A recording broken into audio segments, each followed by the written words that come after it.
सफर बहुत मुश्किल है, लेकिन हमें पक्का यकीन है तुम अपने आप को सही साबित कर पाओगे। तुम्हारे चाचा जी भी तुम्हारे साथ हैं।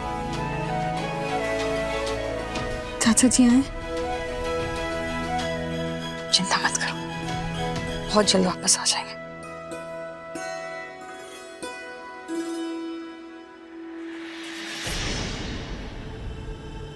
पर हमने तो वो कागज नलिनी जी को दिए थे माँ जी को देने के लिए। फिर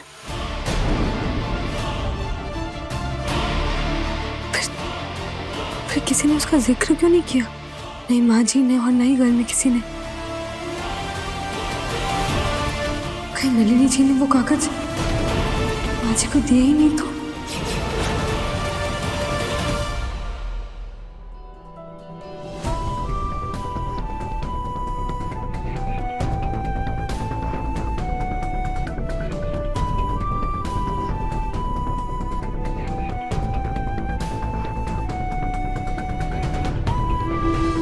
खाना खा लीजिए।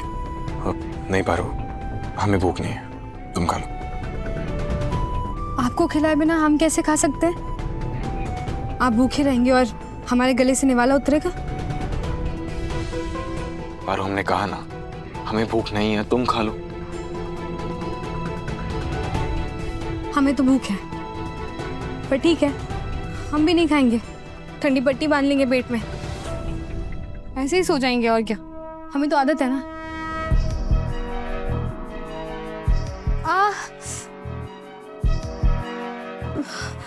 पारो, क्या हुआ? ऐसे खाना खाने में नखरे दिखाने वाले बच्चों को ना हमें खाना खिलाना अच्छे से आता है। हर मुश्किल का हल इतनी आसानी से कैसे निकाल लेते हो? और नहीं तो क्या करते, आप अपना गुस्सा ऐसे खाने पे निकाल देते। हम गुस्सा नहीं हो रहे थे, हम बस फ्रस्ट्रेटेड हैं। थोड़ी सी चिड़चिड़ाहट और झुंझुनाहट तो होगी। हमारा मतलब है कि अगर हम आपकी जिंदगी में आते ही नहीं तो हमारी वजह से आप सब परेशान भी नहीं होते। नहीं पारो, तुम हमारी जिंदगी में नहीं आई हो, हम तुम्हें अपनी जिंदगी में लेकर आए हैं। सबसे पहले बुआ माँ के लिए, जब उनकी तबीयत खराब थी, तुम हमारी पत्नी बनकर आई, और अब इस बार हमारी मांग भर के हम अपनी पत्नी बनाकर तुम्हें लेकर आए हैं। तो इस चीज का दोष तुम बिल्कुल मत लो। इस वक्त हमें सबसे ज्यादा टेंशन इसी बात की हो रही है कि अगर नलिनी को कुछ हो गया तो हम ना अपने आप को कभी माफी नहीं कर पाएंगे। ऐसा लगता है कि सांस तक लेना हमारे लिए मुश्किल हो जाएगा। सब मत बोलिए।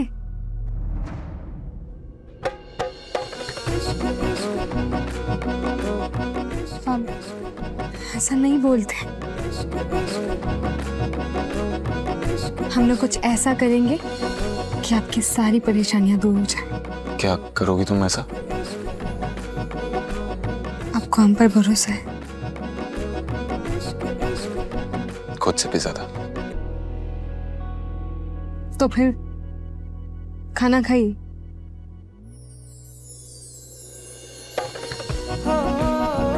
आपको खिलाए बिना हम कैसे खा सकते हैं?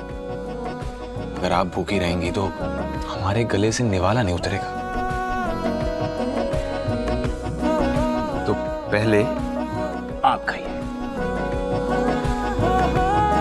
आपने हमारी नक्कल निकाली। चलो खाना खाते हैं।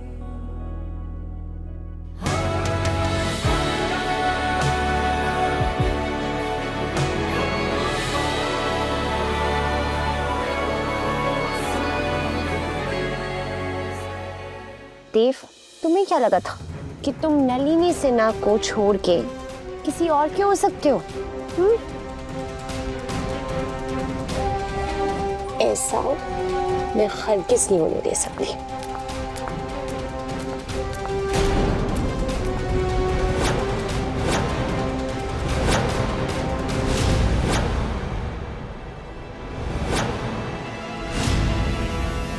हमें शक नहीं, पूरा यकीन है कि नलिनी जी जो कर रही हैं वो सिर्फ एक नाटक है। इसलिए आज हम उनके सच का पता लगाएंगे और देव बाबू के सामने भी लाएंगे ताकि वो खुद को गुनहगार समझना बंद करे।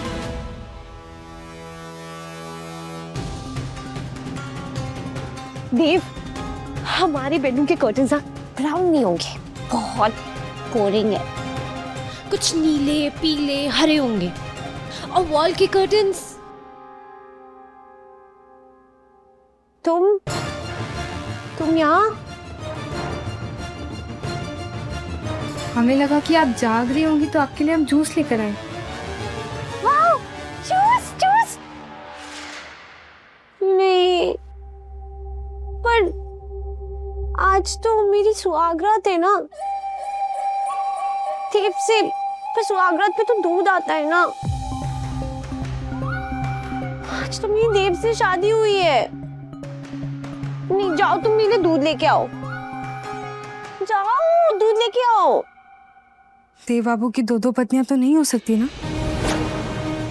पता है आपको देव बाबू कितनी दुविधा में है। उन्होंने फेरे हमारे साथ लिए हैं और आपने खुद को उनकी पत्नी मान लिया है। अब एक इंसान की दो बीवियां तो नहीं हो सकती ना। इसीलिए हमने ना ये सोचा है कि हम दोनों में से किसी एक को कुर्बानी देनी होगी, तभी तो ये गुत्थी सुलझेगी। मतलब क्या बोल रही हो तुम? ये ना जहर है,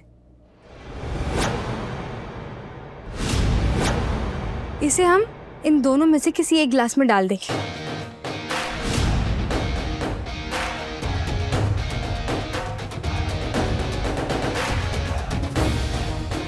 और अब इन दोनों ग्लास को हम ऐसे मिला देंगे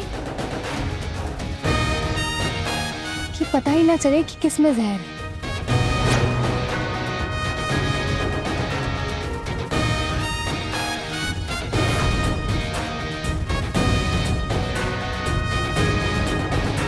अब हमें इन दोनों ग्लास में से एक को चुनना होगा। एक में जहर है और एक में देव बाबू के साथ जिंदगी।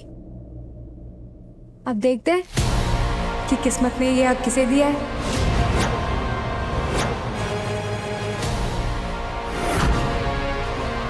क्या हुआ? सुनो ना। तुम बहुत गंदी हो। अब आप ही बताइए, देव बाबू ने हमारी मांग में सिंदूर अपनी मर्जी से भरा, हमारे साथ अग्नि के साथ फेरे लिए। अब हम दोनों में से किसी एक को तो कुर्बानी देनी होगी ना। और उनके साथ कौन रहेगा कौन नहीं रहेगा, इसका फैसला ये जूस करेगा। चलिए एक को चुनते हैं।